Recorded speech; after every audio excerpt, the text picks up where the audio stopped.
Today's sort of segment of nostalgia, I wanted to share this particular picture with you.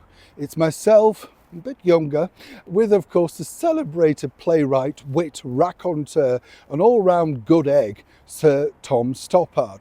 Sadly, we lost Sir Tom a couple of days ago, and I wanted to share my memories of him with you. Hope you don't mind as ever. Let me explain.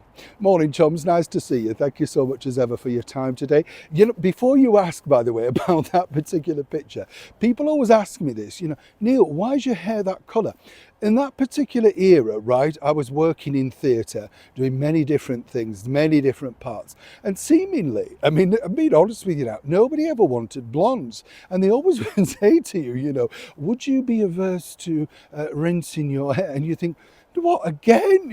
So you don't, and in order to get the part in that era, you had to just agree. Now you would just, I think, maybe given a wig, or perhaps you would have just, been able to play it as it was. So I think at that point, yeah, I think I know what I was in, but I think, oh yeah, they must have just taken you darken your hair or something. And also, let me tell you, if the star was fair-haired, they didn't want another fair-haired person in it. No.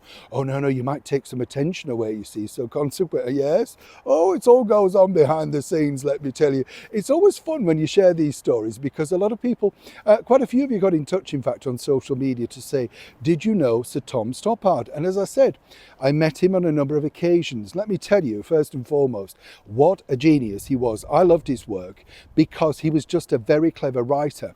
And as well as being a performer, in that particular era, still like to think I am now, actually, from time to time. But the thing is, what was interesting is to meet a writer like that when you're very young. It's very impressive because he's got this catalogue of wonderful work, and you think, goodness, how did you do it? He was so warm, so friendly, but so funny. And how we bonded was simply this. He had a play on, it was a big thing, I think, at the Aldwych Theatre, seem to remember. And we basically just met because he'd been to see some comedy that I was in, and said to me, and I don't mean to speak candidly, but he said, you're very, very funny. You're very funny, And we got chatting, and then I bumped into him on a number of occasions, different nights, opening nights and stuff like that. And we just chatted, and we talked about how you could get people into the theatre. And we were talking about, the differences, because remember, this would be the 90s, I think, in this particular period.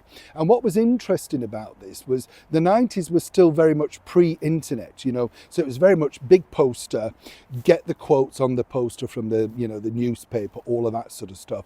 And then you built it back from that. He liked a lot of the ingenious ideas that I would come up with to sell his, his product. That was the thing. As I said, foresight. He was very, very clever and knew exactly how to market things.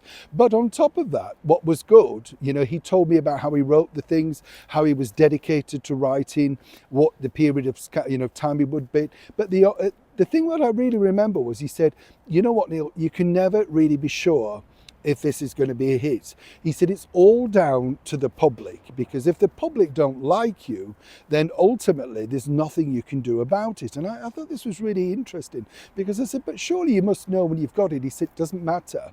It's about if that person is willing to pay that ticket to come in to see you and your play. You see what I mean? And the thing is, I said, oh, right, okay, so what do you do to do that? He said, you get the best cast you can, you get the best creatives around you, and you work in unison with that.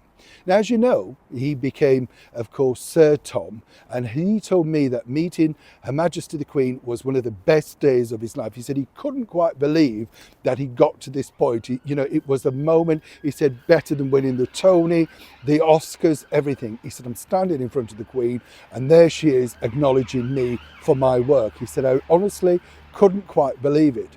From time to time, we saw each other at various things, as I said, and sometimes he would pop into the TV studios to be interviewed. And people were always shocked that, we got on well, because Tom, of course, was highbrow, and I would say I was variety, vaudeville, whatever you want to call it. But he had a wicked sense of humour. And I think that's the reason why I was able to have such wonderful scribe to all of that particular work that he did. And, of course, the scripts, Empire of the Sun, Rosencrantz and Guildenstern, all of that, everything was wonderful. He told me, though, that one of the best people that he ever worked with, and of course, for obvious reasons, but, he said, get yourself somebody that can transmit your script over the stage, over the footlights. And he felt that Felicity Kendall was that person. She was his muse and more, as many people know. But he said it was important to have that person because he then felt he could give her the script and she was just going to do wonders. Of course, people will say, well, you know, will they remember him? His plays, in my opinion, will be like Terence Rattigan, Noel Coward. They will continue to be revived for years to come. But as I said, whenever you saw him, and what I liked about him, he was always embarrassed about being caught, you know, sort of by people. And that picture, a fan had come up and said, oh, you know, could you sign this? And he was like, oh, really? And we were just chatting outside the stage door. But he loved it in many respects. But what he really wanted to be remembered for was the work. And truly, you will never get another writer like Sir Tom Stoppard. And the bottom line with him is his works, in my opinion, will truly live on.